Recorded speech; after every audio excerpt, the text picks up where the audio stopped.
Estamos de volta com o Papo Saúde no último bloco. Infelizmente, o assunto quando é bom passa rápido, né?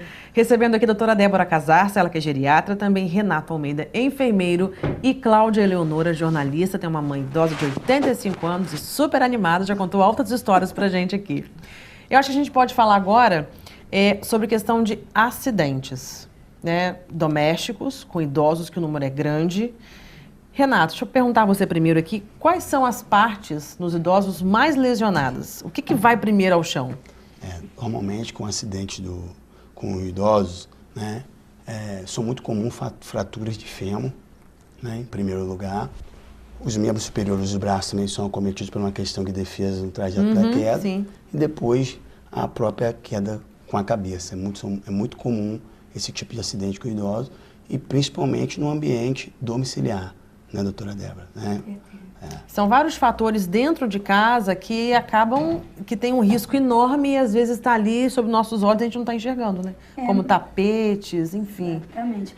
O que eu acho é que a gente não valoriza a queda como a gente tem que valorizar. Porque se a gente atuar mais uma vez em prevenção, muito dessas fraturas são evitáveis. Então, o que a gente tem que entender é que o idoso cai por fatores intrínsecos e extrínsecos. Os fatores intrínsecos são as doenças, muitas vezes inevitáveis. Você tem uma labirintite, você tem a queda, você tem uma bradicardia, a função cardíaca não está funcionando bem, é uma causa de síncope, que é queda também. Mas os fatores extrínsecos, quando eu fico sabendo que caiu por causa de fatores extrínsecos, eu fico chateada, né? Porque são evitáveis. O que é isso? É a gente manter uma iluminação adequada, principalmente dentro do quarto, porque quando eles mais caem é na madrugada, na hora de ir ao banheiro. Então esse trajeto tem que estar bem iluminado, tem que acordar com uma boa iluminação. Como você começou a dizer, os tapetinhos. Os tapetinhos são uma tragédia mesmo dentro de casa. E muitas das vezes eu brinco, eu falo com ela, mas foi meu marido que me deu, doutora Débora, não vou tirar não. Aí eu brinco, mas de forma séria. Então vamos fazer uma moldura, vamos transformar esse tapete em quadro, vamos ter uma lembrança ali, mas eu tenho duvido que seu marido fique feliz se a senhora cair e quebrar o maior osso do corpo humano, que é o fêmur, que é onde eles mais fraturam. Então são mudanças no ambiente que a gente pode fazer. Sapatos adequados, com a correntinha sempre envolvendo o tornozelo, dá uma melhor segurança, né? A iluminação que eu já citei, o tapete, dentro do box, dentro do banheiro, a gente colocar mesmo uma barra onde o idoso possa apoiar caso ele sinta uma tonteira. O piso antiderrapante, onde cai água, é sempre fundamental. A gente, de repente, tem um banquinho na quina do box, porque se sentir mal, apoia na barra e cai no banquinho. Então, isso são medidas de segurança, de proteção ao idoso. E animais domésticos. Mas eu tenho um gatinho que eu adoro, um cachorrinho que eu adoro. Ninguém vai pedir para desfazer deles. Mas é comprovado que esses animais dentro de casa, muitas das vezes, são traiçoeiros ao passar entre nossas pernas e nos levam ao chão de fato. Então, são causas que a gente vê, Paulo, no nosso dia a dia. Não precisa nem ler o livro. Se a gente lê, rodapé de pé, é rodapé mesmo e com destaque em negrito. Mas na nossa vivência, é muito triste a gente falar isso hoje e acontecer amanhã. Então, são fraturas evitáveis. Existem arquitetas gerontológicas que em Campos nós temos. Olha que ótimo, onde nem sabia. a gente pode adaptar a casa de uma forma mais segura para o nosso idoso. E, claro, muito cuidado com os ansiolíticos, né? Aqueles remedinhos que a gente de costume toma para dormir, que a gente muitas vezes chama de calmante, porque esse tipo de medicação também de forma inadequada, com miligrama excessivo, pode trazer a gente a queda. E queda, gente, em idoso não é igual cair com 20 anos. Queda em idoso é igual a fratura. Mas aí eu quebro, engesso, né? Isso que eu ouço muito. Não. Em idoso você fratura e muitas das vezes você pode não sair da cama e levar a óbito, porque tem as complicações da fratura, que para o idoso são milhões de vezes maiores, como, por exemplo, a embolia pulmonar, como, por exemplo, infecções de repetição, úlceras de decúbito, que são aquelas feridas que abrem porque fica muito tempo acamado. Então, as complicações são seríssimas e, principalmente, a queda leva a fratura, que pode levar ao óbito. E é triste quando é prevenível, né? Terrível. E tem que ter muito cuidado mesmo. Sua mãe já caiu? Olha, graças a Deus, assim, ela nunca teve uma queda que causasse significativa, algum tipo né? de lesão. Mas é um perigo, porque ela também tem aquela mania de colocar alguma coisa que a gente tem que estar sempre observando.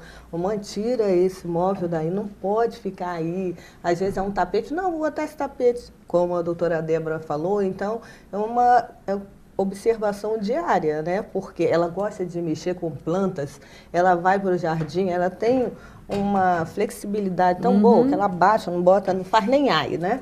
Então ela vai lá, fica mexendo no jardim, que eu também fico, tem que ficar com medo de ficar tonta. Então é um cuidado constante, né? É como a gente cuida de criança, às vezes, claro, tendo outras né, proporções, porque o idoso gosta de ser tratado como idoso mesmo, né? Ela, pelo menos, tem essa consciência, né?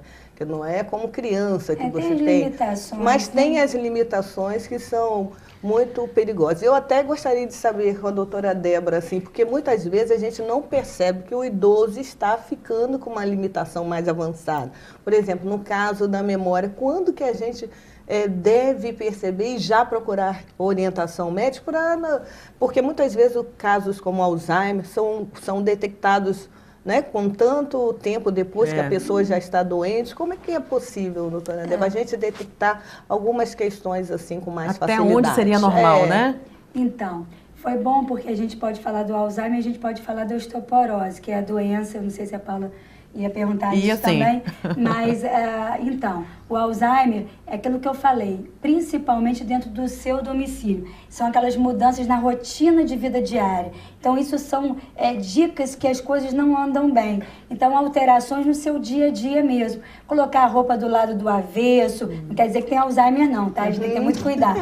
Mas começar a ter uma atenção redobrada se esses atos forem repetitivos, né? Ou então a gente coloca um pé de um sapato, um pé de outro, ou a gente ao colocar a mesa, troca os talheres de lugar, hábitos que a gente tinha corriqueiros, que fazíamos com facilidade e que hoje não fazíamos mais.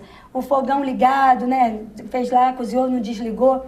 Mas isso, qualquer pessoa que tem declínio cognitivo leve ou tem uma vida de muito estresse, muito agitado, pode fazer.